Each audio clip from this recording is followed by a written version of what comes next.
Have you ever tried to change your personal brand or your style and realized almost immediately that it completely alienated the people who know you best? Oh, that is such a brutal realization. Right. You take a swing, you try something outside of your comfort zone, and the reaction from your core supporters is just crickets.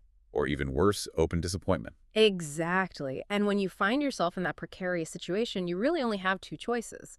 You can quietly retreat, apologize, and go back to the established formula. Play it safe? Yeah, play it safe. Or you can decide that the only way to recover is to return to what you do best, but dial it up to 11. You go so conceptually deep and execute with such extreme ambition that no one can possibly doubt your commitment to your craft. It's the ultimate double-down strategy. And looking at the visual backdrop we have going on today, these intricate 1980s-style star charts and this sprawling, neon-lit cosmic sci-fi skyline, I think it is safe to say we are examining artists who chose that second option. They absolutely decided to escalate their vision rather than compromise it. Today, the mission of our deep dive is to explore the German rock band Eloy and their 1981 space rock and progressive rock project, the album Planets. We are pulling from the album's historical and background records to uncover this really fascinating narrative. It really is a wild ride. We are going to look at how a band rebounds from a creative misstep, the extreme lengths they will go to execute a grand science fiction vision, and how the exact same piece of art can be viewed as a commercial disappointment in one country. But heralded as a masterpiece in another. Right. Okay, let's unpack this. What exactly necessitated this extreme course correction for Eloy in the first place? So to understand the ambition-driving Planets, you have to understand the specific artistic crisis the band was facing just 1 year prior in 1980. They had released an album called Colors. Okay, colors. Now, for a band known for a sprawling, atmospheric, progressive sound, Colors was widely viewed by their core audience as a significant departure from Eloy's musical identity. What kind of departure are we talking about here? Because, progressive rock fans are notoriously protective of their genre's complex arrangements. Did the band simplify their sound too much? They did, yeah. Yeah. It was perceived as a stylistic shift that simply didn't resonate with their established foundation. The fans felt the band had drifted from the intricate, conceptual landscapes that defined their earlier, highly celebrated work. So they basically lost their core identity. Exactly. So the band's leader, Frank Bornemann, found himself standing at a really critical crossroads. He knew they needed to course correct to win back their audience. So what does he do? Well, instead of just putting out a safe, middle-of-the-road record to appease the critics, Bornemann envisioned an emphatic return to their conceptual roots. He decided they weren't just going to make an album, they were going to record a double concept album. Wow, a double concept album. Yeah. Planets would be part one, and it would eventually be followed by the second part, Time to Turn. The stakes there are astronomical. I mean, the financial and creative risk of committing to a two-part rock opera immediately after a project that alienated your base, that is a substantial gamble. It is a profound risk. Because if you miss the mark twice in a row, it can end a career. Absolutely. And the narrative Bornemann developed for Planets is a sprawling sci-fi epic. It follows a character named Ion. Ion. Right, an inhabitant of the planet Salta. The core of the story revolves around Ion desperately trying to fight against negative forces in an age of utter chaos. When you listen to the record, the goal is to transport you into a rich, textured universe where the survival of a civilization facing darkness is on the line. But isn't a dense, esoteric space opera exactly the kind of thing that might alienate a mainstream rock audience even further? How does the story of an alien named Ion from Salta connect to you, a listener in 1981 who just wants a solid progressive rock album? That is the crucial distinction. In the grand tradition of speculative fiction, it is never merely about distant planets. The story of Salta is deeply metaphorical. Oh, I see. Yeah, Salta and Ion actually represent the Earth and humankind. The narrative is a direct reflection of humanity having to fight to improve its own future, pushing back against the negative forces and chaos of our own reality. What's fascinating here is the sheer level of commitment Bornemann had to this concept. How committed are we talking? He actually wrote a prologue of more than 1,000 words to establish this continuous universe. It was printed right there on the gatefold of the album. Wait, let me challenge that for a second. Over 1,000 words. If you are a fan buying this vinyl record, You open up the gatefold and you're confronted with a literal sci-fi short story before you even hear a note. It is a lot of text. Isn't that somewhat self-indulgent? A rock album is fundamentally an auditory experience, not a novel. It feels like it could be a massive barrier to entry. It certainly borders on self-indulgence, sure. But it also signals intense artistic rigor. It demands your attention before the needle even drops. It sets a highly theatrical stage.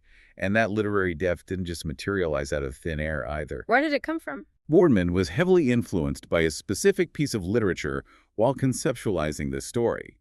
It was a book called Nach uns die Zukunft, which translates to After Us, the Future. After Us, the Future. Written by Hans A. Pestalozzi. And Bornemann didn't just borrow a few themes from the book. He reached out and arranged 2 separate face-to-face meetings with Pestalozzi during the creation of the album. Just to talk about the book. To exchange ideas. He wanted to ensure the philosophical underpinning of this space opera was structurally sound before committing it to tape. That degree of philosophical consultation is incredibly rare for a rock record. But that intense conceptual framework immediately presents a practical hurdle. Eloy is a German band, and Bornemann was conceptualizing and writing this nuanced sci-fi epic in German. Right. But to reach their desired global audience and to fit the sonic profile of the progressive rock landscape, the album needed to be sung in English. And the language barrier was a formidable challenge.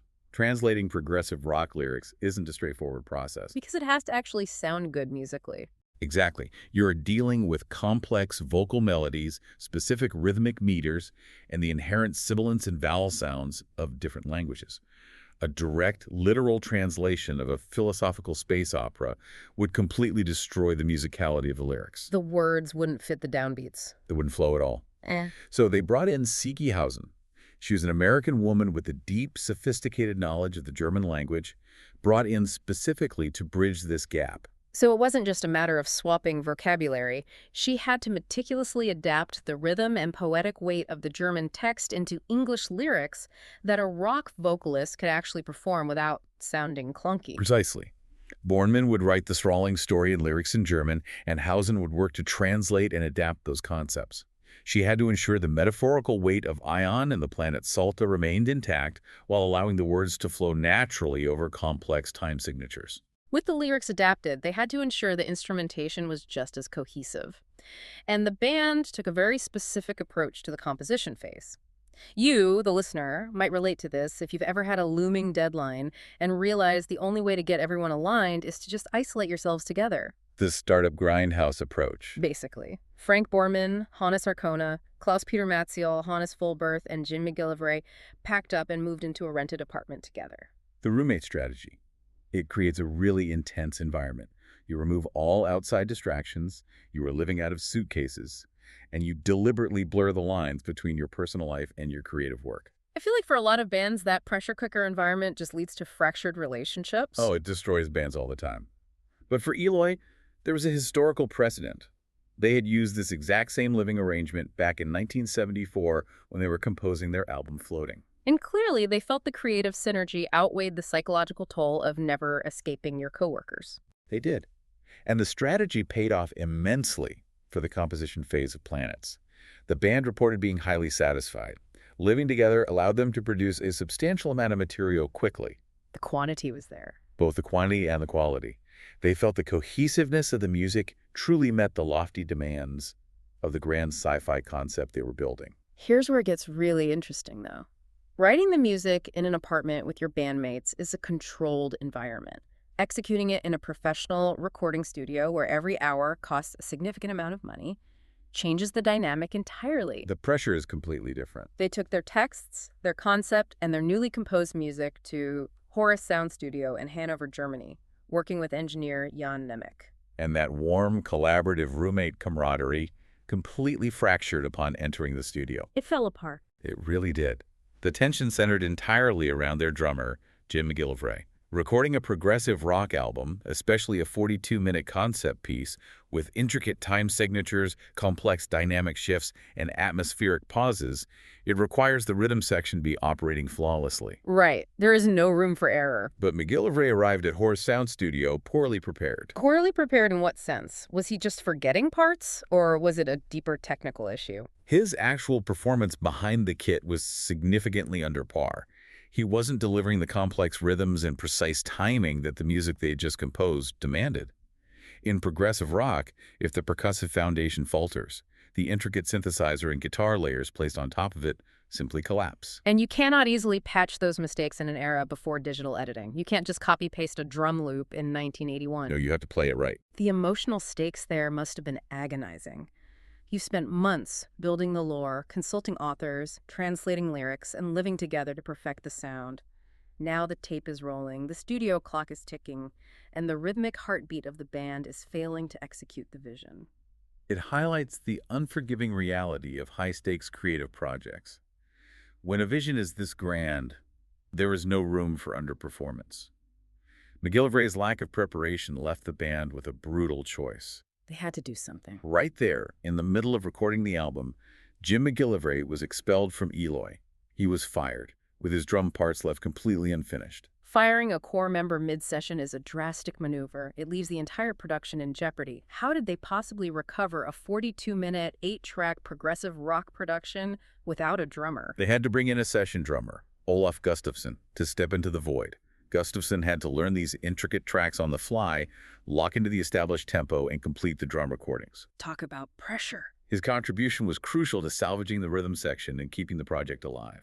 He essentially had to drop in and learn the percussive language of Salta overnight.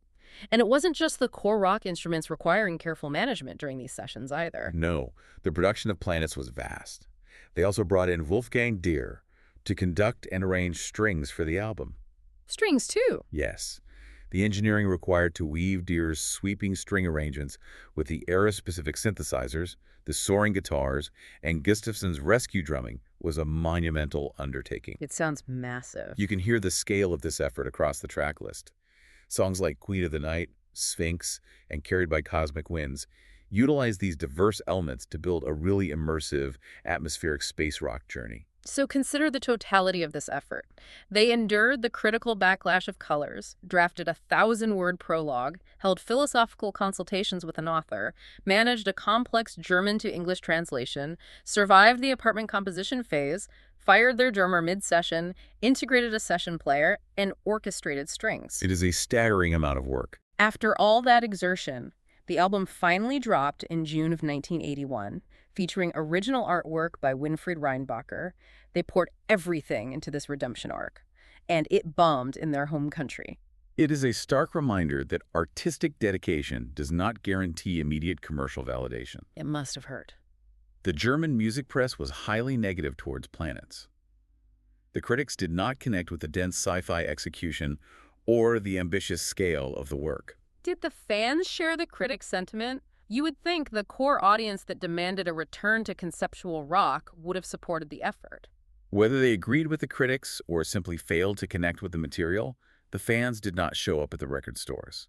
Planets became the very first Eloy album since Dawn to completely miss the German charts. Wow. Not charting at all. The sequel album they had planned, Time to Turn, eventually charted in Germany.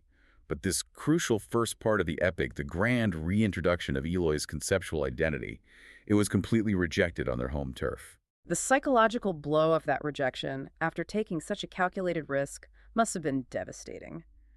But, listener, the story of Planets does not end in the summer of 1981.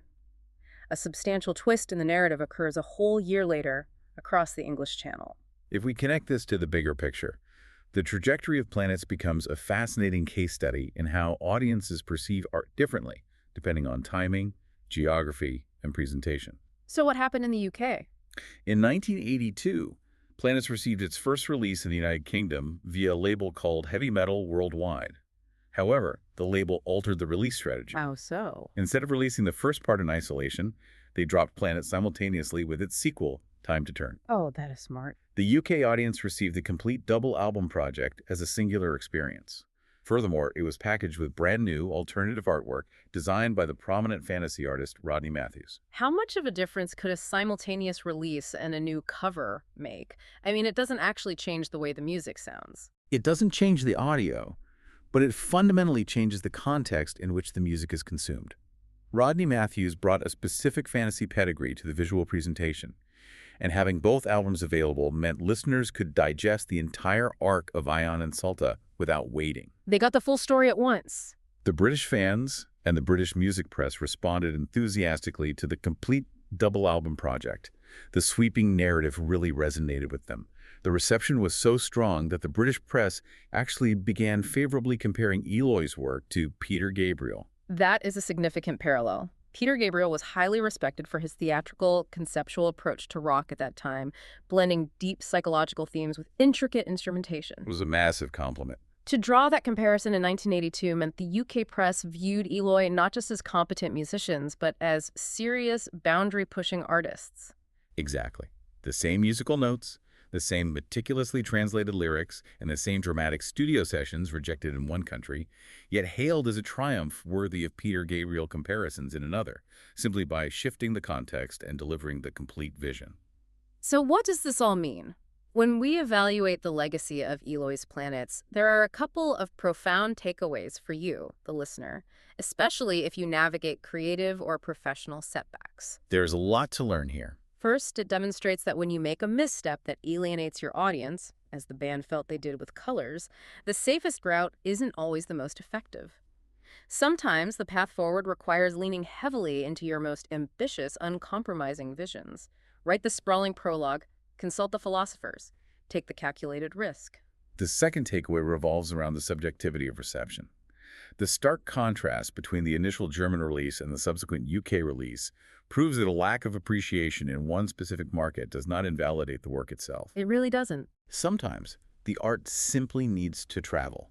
It may require a different context, a modified presentation, or an entirely different demographic ready to engage with the material. A project might just be waiting for its Rodney Matthews artwork and a fresh audience to truly resonate. This raises an important question, bringing our discussion back to the core concept of the album. We explored the metaphor of Ion from the planet Salta, an outsider observing and battling negative forces in an age of chaos, representing humanity's broader struggle. Right, the metaphorical weight of it all. So, I'll leave you with a thought experiment. If an alien observer, someone exactly like Ion, were to land here today and was tasked with writing a 1,000-word concept piece about your world, what would that narrative sound like? That is a fascinating angle. What are the specific negative forces you observe in your own environment? And more importantly, if you were positioned as the protagonist of that story, what concrete actions would you take tomorrow to advocate for a better future? That is a heavy conceptual thought to process. Put on a pair of good headphones, cue up Carried by Cosmic Winds, and carefully consider what your own 1,000-word prologue would entail. We want to warmly thank you for joining us on this deep dive into the cosmic, chaotic, and ultimately triumphant creation of Eloy's Planets. It has been an incredible journey to explore. We hope this narrative encourages you to remain steadfast in your own ambitious pursuits. As always, keep exploring the vast and intricate universe of music on your own. Until next time.